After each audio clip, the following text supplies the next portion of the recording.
먼저 잠시 기도하겠습니다. 참 좋으신 아버지 하나님, 은혜를 감사드립니다. 또 이 시간에는 하나님의 위대하신 살아계신 능력의 말씀을 통하여 함께 놀라운 진리의 깨달음을 얻기를 원합니다. 무엇보다도 감히 접근하기 불가능한 그런 놀라운 우리 하나님의 속성인 하나님의 거룩함을 이 한 시간에도 또 앞으로도 큰 주제를 다루고자 합니다. 하나님, 은혜를 더하여 주옵소서. 갑절의 은혜를 더하여 주시고 자비를 베풀어 주시어서 우둔한 우리에게 지혜를 더하여 주시고 우리의 영안이 밝기 뜨게 하여 주옵시고 진리의 성령께서 또한 거룩한 영이시오니 이 시간에도 거룩함으로 임재하셔서 우리에게 말씀으로 나타내 보여 주옵소서. 존귀하신 예수님의 이름으로 감사기도 드립니다. 아멘. 며칠 전에 노태우 전 대통령의 그런 죽음 소식을 우리 모두는 들을 수가 있었고 또 그것을 이제는 국가장이라고 그렇게 칭하더라고요.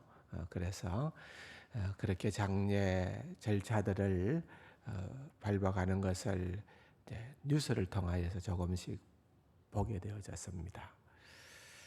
일국의 대통령의 죽음이라고 하는 것은 또한 일반인들의 죽음과는 좀 다른 차원의 뉴스거리가 분명히 되기도 합니다. 저 개인적으로는 제가 아주 어렸을 때에 중학교 다닐 때에 갑자기 어느 날 밤 주무시다가 저희 부친께서 심장마비로 하나님의 부름을 받게 되어졌던 것이 개인적으로는 가장 큰 죽음의 충격이었습니다. 그 어떤 주위의 사건보다도 사랑하는 이를 잃는 그런 아픔이라는 것은 한동안 어린 저로서는 늘 지울 수 없는 그런 어떤 두려움과 또 공포로, 그래서 제가 어머니도 이렇게 돌아가시는 것이 아닐까 이런 생각 때문에 자다가도 많이 깼습니다. 어머니 자는 모습을 보면서 코 고는 소리에 깨기도 하고 또 지켜보기도 하고 그런 시간들도 많이 가졌던 기억이 있습니다. 그러다가 제가 대학교를 다닐 때에 정확하게는 1979년도 10월 26일 날 큰 사건이 일어났지요. 박정희 대통령이 시해되어지는 그런 사건이 났고 그것은 몇 년 전에 1974년도 8월 15일입니까? 그때에 문세광으로 인하여서 유경수 여사가 죽임을 당하는 그런 사건과 같이 그 당시에는 온 국민이 저도 역시 또 국민의 한 사람으로서 굉장히 뭐라 그럴까요? 큰 슬픔의 자리로 나아가는 그런 애도의 시간들이었던 것이 제 머릿속에 아직도 생생하게 기억이 납니다. 아마 미국 사람들한테 물으면은 잘은 모르겠습니다만은 마틴 루터 킹의 죽음 또는 존 F 케네디의 죽음과 같은 그런 사건들은 굉장히 엄청난 충격의 사건이었다라고 하는 것을 보여줄 것입니다. 그만큼은 될는지 안 될는지 모르지만은 이제 오늘 이 본문을 우리가 읽어볼 때에 우시야 왕이 죽던 해라고 그렇게 이사야서 6장은 시작을 하고 있습니다. 여러분, 우시야 왕은 정말 나름 굉장한 왕이었습니다.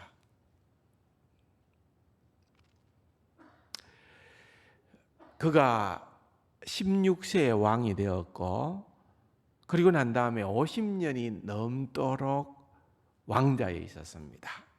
그간에 우리가 한 반백년을 그런 왕좌에 있었던 그런 왕이었다라고 볼 때에 그 영향력은 아무래도 대단했다고 볼 수도 있고요.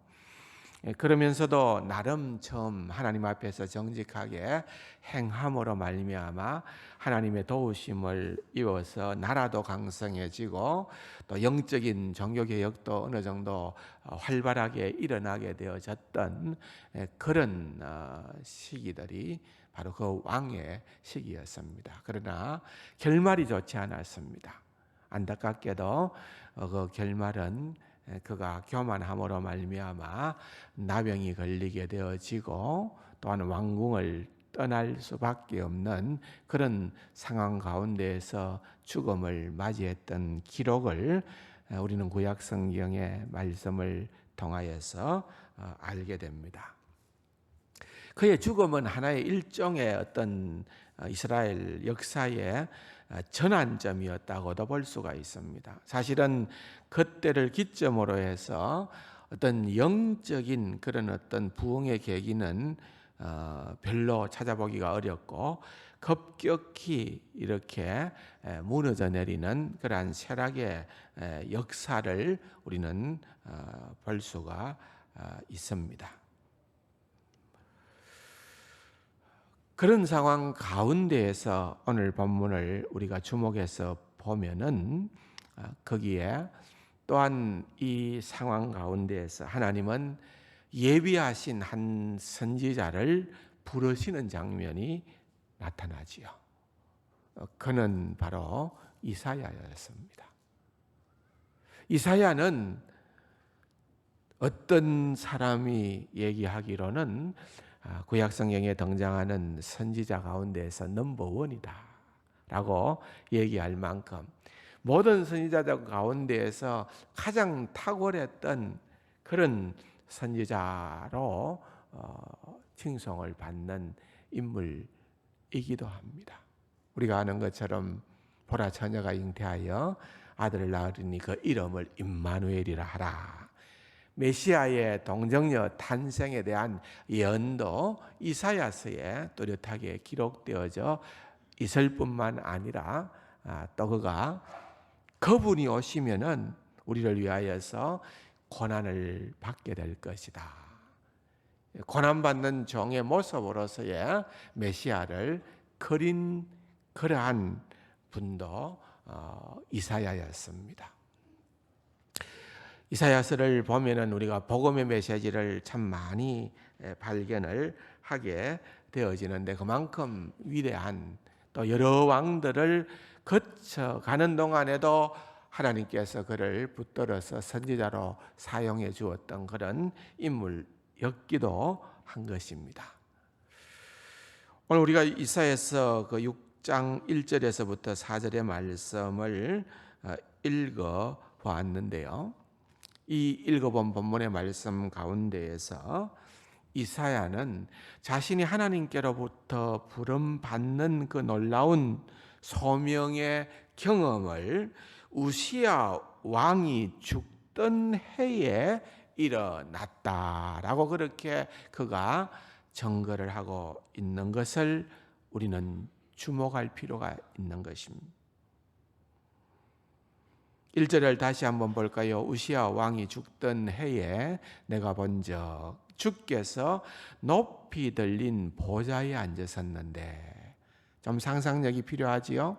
주께서 높이 들린 보좌에 앉으셨는데 그의 옷자락은 성전에 가득하였다라고 할 때에 이 성전은 그가 본 환상 가운데 나타나는 이 성전은 예루살렘 성전이었을까? 그렇지 않으면은 하나님께서 실제로 잠깐 동안이지만은 천국의 커튼을 여시고 천국의 지성소를 이사야에게 환상 가운데 보여 주었을까? 사람들은 생각을 합니다. 이 의견도 있고 저 의견도 있으나 저는 택하라고 한다면 후자를 택하고 싶습니다. 이것은 하나님께서 잠깐 천국을 이사야에게 보여줬었거든. 뭔가 의미 있는 일을 위하여서, 뭔가 앞으로 크게 중요하게 하나님의 일들을 감당할 종으로서 그에게 아주 놀라운 하늘을 보여주셨다라고 그렇게 보는 것도 그리 나쁜 편은 아닐 것 같습니다. 왜냐하면 수세기 후에 사도 요한이 밤모섬에서 천국의 안을 환상 가운데에서 볼 수 있었던 것을 우리는 신약 성경을 통하여서 알게 됩니다.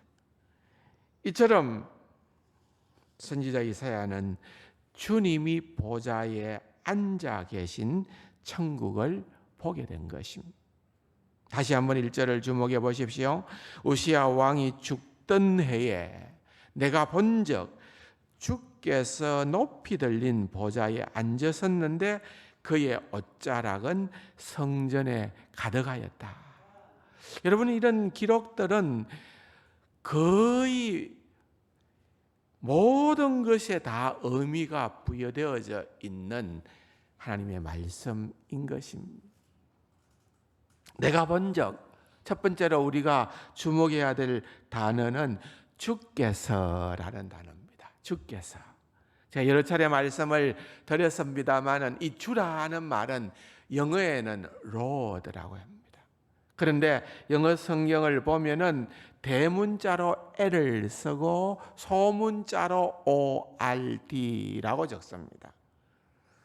그런데 몇 구절 아래에 가보면은 서랍들의 찬양을 보게 되는데 거룩하다 거룩하다 거룩하다 만군의 여호와여, 우리말에는 주와 다르게 여호와여라고 그렇게 번역을 하고 있습니다만은 영어 성경에는 똑같이 주라고 했습니다. Lord라고 해요. 똑같이 주라고 단어를 기록하고 있습니다. 다른 점은 앞에 주께서 할 때에는 대문자, 소문자, 소문자, 소문자라고 기록을 했다면은 뒤에 Lord라는 말은, 주라는 말은 대문자, 대문자, 대문자, 대문자 이렇게 적는 거예요. 그건 이것은 출판하는, 인쇄하는, 성경을 인쇄하는 사람이 순간적으로 뭔가 잘못해가지고서 착각해서 그렇게 같은 단어를 다르게 대문자, 소문자로 구분을 했느냐가 아니라 이것은 의미가 있는 거예요. 다시 말하면은 히브리 말로는 두 단어가 전혀 다른 단어입니다. 무슨 말인가 하면은 앞에 주께서 우리말에 주라고 번역된 영어 성경의 Lord라는 것은 히브리 말로는 아도나이라는 말이에요. 아도나이. 한번 따라합시다. 아도나이라는 말은 히브리 말 가운데에서 특별히 이것이 하나님을 부르는 호칭에, 많은 호칭이 있지만은 하나님을 부르는 호칭 가운데에서는 이거는 대단히 하나님을 높여서 부르는 호칭이 바로 아도나이라는 말입니다. 어떻게 보면은 대주제여 이런 말입니다. 또 주권자시여 그 말입니다. 또 우리의 영원한 주인이시여 그 말입니다. 하나님만이 우리의 주권자요 대주제시요 또한 진정한 마스터, 주인이라는 거예요. 주인. 그래서 로드라는 거예요. 그런데 출애굽기서에 보면은 하나님께서 모세에게 나타나셔서 말씀하시기를 나는 스스로 있는 자다 했습니다. I am who I am이라 그랬습니다. 나는 스스로 있는 자라라고 그렇게 하나님께서 말씀을 하시면서 이제는 내 이름을 여호와라 또는 야훼라 그렇게 계시를 하셨습니다. 대단히 중요한 이름이지요. 여호와라, 야훼라. 그것을 감히 부를 수가 없어서 히브리 사람들은 아도나이라고 불렀다는 거예요. 아도나이. 여호와 하나님의 이름을, 어떻게 창조주 하나님의 이름을 한낱 피조물인 우리가 부를 수가 있겠습니까? 하고 부르지를 않고 아도나이라고 그렇게 대신 불렀던 거예요. 그런데 그것을 그대로, 음력대로 우리가 히브리 말을 그대로 읽으면 여호와가 됩니다. 그래서 그 여호와라는 말을 우리는 그냥 갖고 오게 된 겁니다. 근데 영어 성경을 번역한 이들은 여호와라고 하는 이름을 부를 수가 없으니까 안 부르겠다, 못 부르겠다. 우리는 주라고 부르는데 아도나이 주하고는 여호와 주는 다른 이름이니까 소문자와 대문자로만 구분하겠다. 이렇게 성경을 구분을 해 놓은 것입니다. 아무튼 이것은 대단히 중요한 하나님의 이름입니다. 우시야 왕이 죽던 해에 내가 본 적 아도나이, 주께서 높이 들린 보좌에 앉았다. 이것은 하나님에 대한 최상급의 그런 어떤 표현이라고도 볼 수가 있습니다. 시편 8편 1절에 보면은 여호와 우리 주여 그랬습니다. 야훼, 여호와 우리 아도나이라는 말입니다. 여호와 우리 주여, 주의 이름이 어찌 그리 아름다운지요 그랬습니다. 시편 110편, 신약 성경에서 가장 많이 인용되어진 시편은 시편 110편입니다. 그 시편 110편 1절에도 보면은 여호와께서 내 주께 말씀하시기를, 지금 다윗이 시편을 적었거든요. 여호와께서 제3자인 사람을, 제3자인 누군가를 향하여서 아도나이라고 했다는 거예요. 그게 아도나이라고 하는 것은 하나님을 높이는 가장 최상의 호칭이라고 했어요. 그런데 누군가를 향하여서 여호와께서 아도나이라고 그렇게 묘사한다는 것은 이건 대단한 묘사입니다. 그것은 곧 누구를 의미하는 말일까요? 예수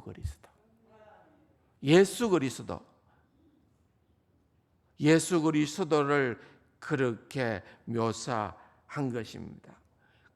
사도 바울이 이 말씀을 인용을 한 것은 결코 우연이 아닙니다. 사도 바울은 예수님께서 모든 이름 위에 뛰어난 이름, 주 아도나이 하나님이다고 그렇게 말씀을 하고 있는 것입니다. 바로 그러한 때에 왕이 죽고 온 백성들이 슬픔의 기간, 애도의 기간, 그러한 침체의 자리에 있을 때에 놀라웠게도 하나님은 그들에게 최고의 인물을 보내어 주셨습니다.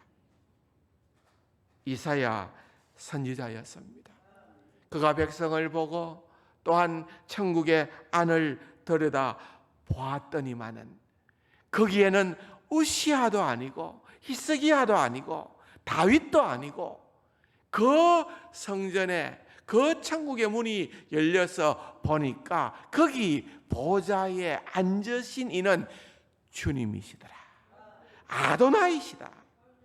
주께서 보좌에 앉으셨더라. 그 말입니다. 놀라운 그러한 광경을 목격하게 된 것입니다. 그의 옷자락은 성전에 가득하였다.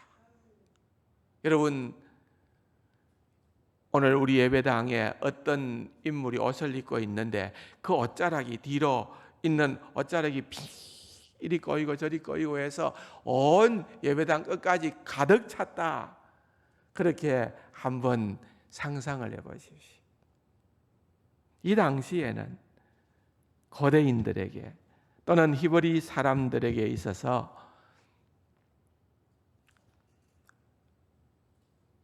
왕들이나 권력자들은 특별히 그들이 입고 있었던 옷이 그들의 힘과 권력을 상징했습니다. 나타내 보였습니다. 그래서 어떻게 해서든지 주렁주렁 보석을 달든지 또는 화려한 옷을 입든지 자색 옷을 입든지 흰색 옷을 입든지 그것을 크게 길게 입든지 그것은 하나의 힘과 권력을 나타내는 상징이었습니다. 그래서 이 표현은 이 보좌에 앉으신 이의 옷자락이 성전에 가득 찼다라고 하는 이 표현은 그 보좌에 앉으신 아도나이 주님의 능력이, 주님의 그 힘이, 그 주님의 영광이 정말 너무나도 크고 놀라웠다. 감당할 수 없을 정도로 그렇게 놀라웠다라고 하는 것을 시각적인 경험을 통하여서 이사야가 이야기를 하고 있는 것입니다.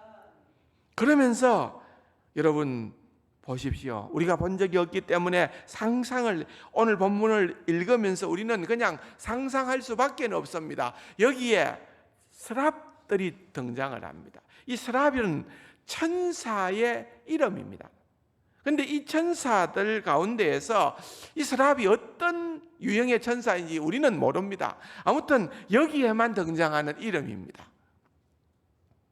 천사의 이름들이 성경에 나옵니다만은 스랍이라고 하는 이름은 딱 여기에만 등장합니다. 뭐 그룹이라는 그런 천사도 나오지만은 그러나 스랍이라는 표현은 여기에만 나옵니다. 그 같은 거냐 아니냐 모릅니다. 근데 아마도 성경에서 구분을 했다고 하면은 우리도 구분하는 게 맞습니다. 하나님께서 특별한 목적이 있어서 여기에 보면은 주로 하나님의 가장 가까운 곳에서 하나님의 거룩하심을, 하나님의 영광을 드러내는 찬양하는 일들을 담당했던 그러한 부류의 천사들이었다. 그렇게 우리는 본문을 통하여서 이해할 수가 있겠지만은 아무튼 그런 특별한 용도로 그 특별한 목적으로 만들어진 지음받은 그러한 천사들이 스랍이라고 볼 수가 있습니다. 그런데 여러분 날개가 몇 개라고요? 날개가 6개라고요. 6개예요. 여러분 날개 6개 좀 보셨습니까? 잘 못 보셨죠? 주로 날개는 몇 개입니까? 주로 날개 하면 떠오르는 것은 2개입니다. 그죠? 여러분 먼저 하나님의 그 창조 경제라는 그런 관점으로 이해를 해보면은 하나님께서는 모든 것이 정말 하나님의 모든 피조물을 너무나도 절묘하게, 너무나도 지혜롭게, 너무나도 완벽하게 만들었지 쓸모없는 것을 만들어 놓은 것은 하나도 없습니다. 생각해 보십시오. 하나님께서 물고기의 자연 서식지는 물입니다. 그렇기 때문에 그 물고기에는 아가미가 필요했고 지느러미가 필요했고 그것이 그렇게 만들어져야만 되는 겁니다. 새는 공중이라는 환경 때문에 하나님께서 날개와 깃털을 준 것입니다. 그러니까 하나님께서 창조하시는 그 창조물을 가만히 들여다보면은 거기선 창조 경제가 있는 거예요. 그건 아무것도 그냥 생각 없이 만들어 놓은 것이 없다는 거예요. 다 아주 꼭 필요한 것들만 되어 있는 거예요. 그 말이 무슨 말입니까? 스랍이 6개의 날개가 거추장스럽다, 필요 없는 걸 만들었다. 그것이 아니라 그것이 꼭 필요하기 때문에 만들었다. 그 말입니다. 근데 성경의 기록을 이제 다시 한번 들여다보면은 그 6개가 어떤 용도냐? 2개는 나는 용도입니다. 근데 두 개는 얼굴을 가리웠다 그랬습니다. 두 개는 발을 가리웠다 그랬습니다. 재미난 표현 아닙니까? 6개가 다 용도가 다른 거예요. 한 상식 용도가 다른 거예요. 얼굴을 가리웠다, 눈을 가리웠다. 여러분, 천사들이 하나님의 가장 지근거리에 가까이 가서 하나님의 영광을 보고 하나님의 영광을 찬양할 때에 천사들도 피조물이거든요. 여러분 한번 생각해 보십시오. 그 영광을 천사들이 어떻게 감당을 할 수가 있겠습니까? 가릴 수밖에 없던 거예요. 가려야만 하나님을 찬양할 수 있는, 우리가 그것을 어떻게 이해할 수가 있습니까? 제가 여러 번 말씀을 드렸던 것처럼 출애굽기에 보면은 참 놀라운 사건이 하나 등장을 합니다. 출애굽한 이스라엘 백성들을 놔두고 모세가 호렙 산으로, 시내 산으로 올라갑니다.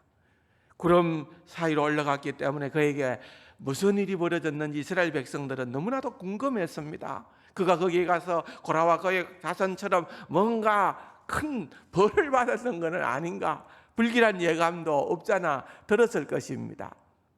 왜? 오지 않으니까. 그런데 거기에서 모세는 하나님과 너무나도 밀접한 친밀한 그러한 시간을 보내고 있었습니다. 우리가 이렇게 한번 생각해 볼 수도 있겠지요. 모세가 하나님 앞에 말씀을 합니다. 얘기를 하는 거죠. 하나님, 정말 너무나도 큰 은혜를 내게 베풀어 주셔서 감사합니다.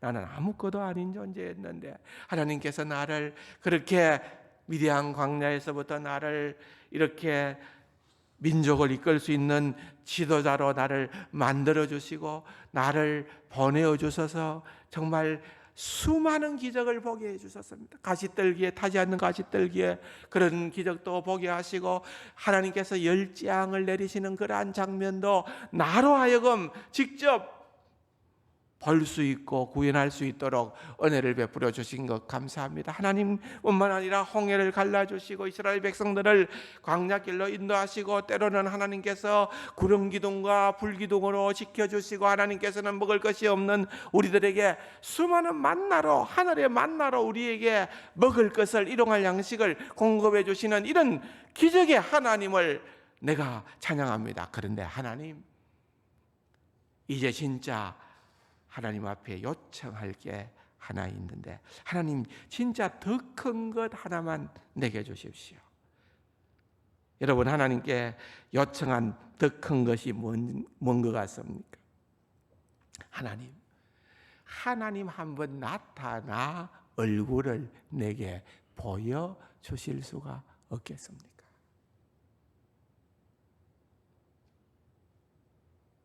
성경의 기록을 통하여 우리가 그렇게 한번 유추해 보는 겁니다. 하나님께서는 대답합니다. 누구든지 나를 볼 수가 없단다. 나를 보는 그 적시로 그는 죽을 수밖에 없다. 그런데 네가 그렇게 나를 보기를 원하느냐? 그러면은 내가 잠깐 굴절된 내 모습을 보여줄게. 하나님께서 바위에 틈을 만드시고 그 틈 사이에 모세를 숨도록 하고 그걸 덮으시고 하나님께서 황급히 지나갔습니다. 히브리어 단어로 인하면은 하나님께서 등짝을 보여주신 거예요. 등짝을. 그냥 얼굴도 아니에요. 뒷모습만 그냥 지나가게끔 모세에게 보여준 겁니다. 그리고는 모세는 하산을 합니다. 모세가 하산을 하게 되어지자 이스라엘 백성들은 멀리서 모세가 내려오는 그 모습을 보고 환호를 했습니다. 열광을 했습니다. 그런데 달려가서 모세를 만나려고 하니까 감당이 안 되는 겁니다. 왜? 모세가 변했기 때문에. 모세가 너무나도 빛이 나버렸습니다. 그래서 그들은 호소를 합니다. 모세요, 모세요. 제발 그 얼굴을 좀 가려주십시오. 우리가 도무지 당신을 볼 수가 없나이다. 여러분, 그것이 성경에 기록되어진 내용 아닙니까? 하나님의 영광을 잠깐 동안 그렇게 스쳐 지나가듯이 경험했던 모세도 그렇게 빛이 났다는 것입니다. 하물며 천사들이 하나님의 영광의 보좌의 앞에서 하나님을 높이고 찬양할 때에 그들이 어떻게 감당이 되겠습니까? 그러므로 그들은 두 날개로 얼굴을 가렸다. 그렇게 이야기를 하는 것입니다. 두 날개로 발도 가렸다. 성경은 왜 서랍들이 발을 가려야 했는지에 대해서는 말하고 있지는 않습니다. 그러나 우리가 얼마든지 추측해 볼 수는 있습니다. 발이라고 하는 것은 우리 인간에게나 천사에게나 여러분 이것은요 결국은 우리가 피조물이다. 피조물 다음의 상징이 바로 발인 것입니다. 우리는 흙으로부터 왔고 우리의 발은 진흙이라고 했습니다. 그래서 모세가 미디안 강내에서 하나님을 만났을 때에 하나님께서 그에게 처음 하신 말씀이 뭡니까? 모세야 모세야 내가 선 것은 거룩한 것이니 내 발에서 신을 벗어라. 하나님은 모세에게 그 피조물 다음의 상징으로 거룩하신 분 앞에 굴복한다는 표시로 맨발을 요구하신 것입니다. 또한 천국에서 천사들도 그들의 피조물됨을 나타내 보이는 것이 바로 발을 가리는 것입니다. 발을 가렸다. 이해가 되시나요? 그런 의미입니다. 그런 구조, 해부학적인 구조도 사실은 중요하지만 그걸 말하려고 하는 것이 아니라 그것보다 훨씬 더 중요한 것은 천사들이 어떤 모양새를 가졌느냐, 그것보다 더 중요한 것은 천사들이 어떤 말을 했느냐인 것입니다. 어떤 말을 했습니까? 천사들이 한 메시지의 내용은 오늘 본문에 뭐라고 나오고 있습니까? 2절과 3절 그 둘로는 날며 서로 불러 이르되 거룩하다 거룩하다 거룩하다 만군의 여호와여 그의 영광이 온 땅에 충만하도다 그랬습니다. 우리가 예배를 열면서 거룩 거룩 거룩 전능하신 하나님을 찬양했습니다. 그것보다 하나님 앞에서 귀하고 아름다운 찬양은 없을지 모르겠습니다. 그 거룩을 하나님의 영광을 찬양함이 우리의 삶의 목적입니다. 올 한 해의 목표를 거룩함으로 나아갑시다라고 했지만은 이것이 올 한 해의 우리의 삶의 목표가 아니라 지난 주일까지 우리가 살펴보았던 것처럼 하나님께서 왜 세상을, 하나님께서 왜 나를 창조하셨느냐, 그의 영광을 위해서라 그랬어요. 그의 영광을 위해서 살아갈 때 여러분 우리가 어떻게 함으로 그의 영광을 찬양할까요? 물론 기뻐하고 물론 찬양하고 이것도 다 중요하지만 그 근간에 그 뿌리에 들어가 있는 가장 우리의 핵심은 거룩이라는 것입니다. 거룩이다. 오늘 거룩하지 못한 성도들이 이 땅 위에 너무 많이 존재함으로 말미암아 하나님께서 영광을 받으시기는커녕 하나님의 영광이 훼손되어지는 일들이 얼마나 많이 벌어지고 있습니까? 여러분 이것은 올 한 해의 주제가 아니라 우리 인생의 전체의 주제라고 볼 수 있는 그러한 획기적인 단어인 것입니다. 거룩입니다. 우리가 거룩을 주님 앞에 찬양하는 그것도 입술의 찬양도 중요하지만은 우리의 삶이 그러한 모습이어야 되고 우리가 그렇게 찬양하는 그 찬양도 중요하지만은 그것보다 천사들이 하늘에서 하나님의 영광을, 하나님의 그 위대하심을 이렇게 찬양한다고 하면은 그건 장관일 거예요. 그런데 여러분, 우리가 아무리 이 본문의 말씀을 읽고 또 읽는다고 하더라도 유대인만큼이나 확실하게 그 의미를 파악하기는 어렵습니다. 왜 그런 줄 아십니까? 이것을 오늘 말씀을 조금 더 드릴게요. 히브리어는, 유대인들이 사용하는 히브리 단어는, 히브리 문장은 여러분 뭐 다 비슷해요. 예를 들어서 뭐 강조를 하는 그러한 중요한 것들이 강조되어질 때 밑줄을 긋기도 하고 옆으로 채를 좀 더 흘려 서기도 하고 굵게 서기도 하고 색깔을 달리하기도 하고 우리말이든 영어든 다 그렇게 할 수 있잖아요. 그렇게 보면 뭔가 다르니까 이것이 한 번 더 눈길이 가는 경우가 있지만은 진짜로 중요한 것을 강조할 때서는 기술이 있습니다. 아주 단순한 기술입니다. 그 기술이 뭔가 하면은 반복의 기술입니다. 그 기술이라 할 것도 없지만은 그게 진짜 중요함을 드러내는 거예요. 뭐라고요? 반복이에요, 반복. 예를 들면은 사도 바울은 유대인이잖아요. 갈라디아서 1장 8절과 9절에 보면은 그가 경고를 하는데 이렇게 합니다. 그러나 우리나 혹은 하늘로부터 온 천사라도 우리가 너희에게 전한 복음 외에 다른 복음을 전하면은 저주를 받을지어다. 다른 복음을 전하면은 저주를 받는다 그랬습니다. 굉장히 강력한 말이죠. 저주 받는다는 거니까. 근데 그가 여기서 멈추는 것이 아니라 즉시 말을 이어갑니다. 그 다음 절에 보면은 9절에 내가 지금 다시 말하노니 만일 누구든지 너희가 받은 것 외에 다른 복음을 전하면 저주를 받을지어다. 여러분, 이건요 그냥 하나 더 붙여놓은 것이 아니에요. 히브리 사람들에게 있어서 용법이 그런 거예요. 진짜 중요한 것은 반복해버리는 거예요. 반복하면은 거기에 주목을 해야 되는 거예요. 이것이 진짜로 중요한 것이로구나. 그렇습니다. 우리 주님도 이 땅에 계시는 동안에 그의 신분은 랍비라고 불렀어요. 랍비어 그런 표현이 많이 등장하잖아요. 선생님이라고 할 때는 따르는 제자들이 있습니다. 제자들이 12제자가 있었고 또 다른 제자들도 있었겠지요. 근데 제자들이 있었는데 주님이 늘 그 제자들에게 나를 따르라 그랬습니다. 나를 따르라는 그 말은 내 뒤에 걸어오라 그 말입니다.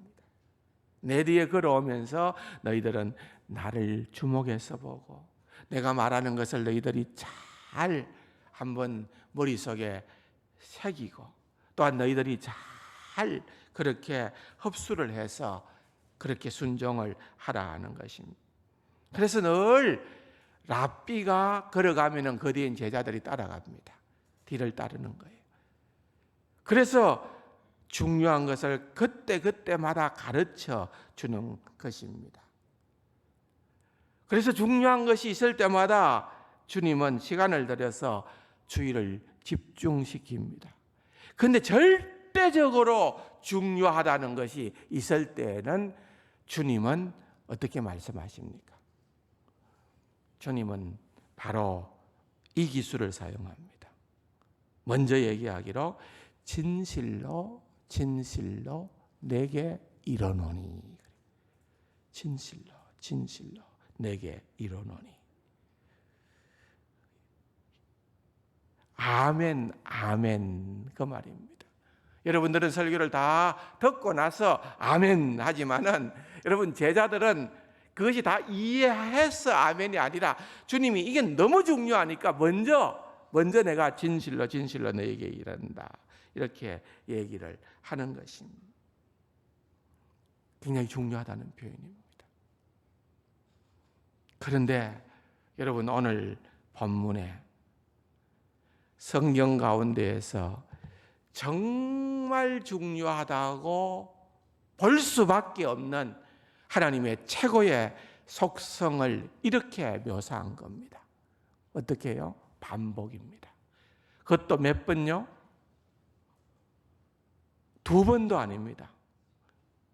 거룩하다, 거룩하다, 거룩하다. 만군의 하나님 여호와, 만군의 여호와요.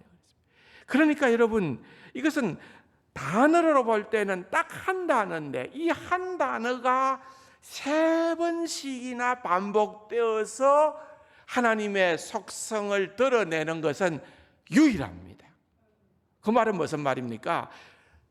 중요하답니다. 말할 것도 없이 너무나 중요하다는 겁니다. 그래서 오늘 설교 제목입니다. 거룩의 중요성, 거룩의 중요성. 여러분, 성경 가운데서 이만큼 강조되어진 그러한 단어는 없습니다. 거룩하다, 거룩하다, 거룩하다. 만군의 여호와여.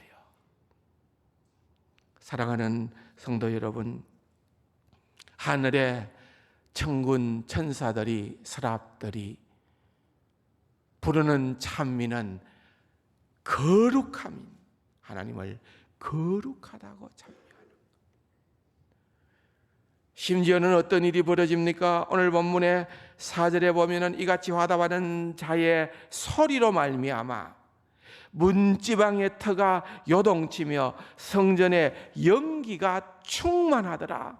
여러분, 정말 생명력이 없는 무생물조차도 하나님의 거룩함이 나타나자 그 임재 앞에서 반응을 보였다는 의미입니다.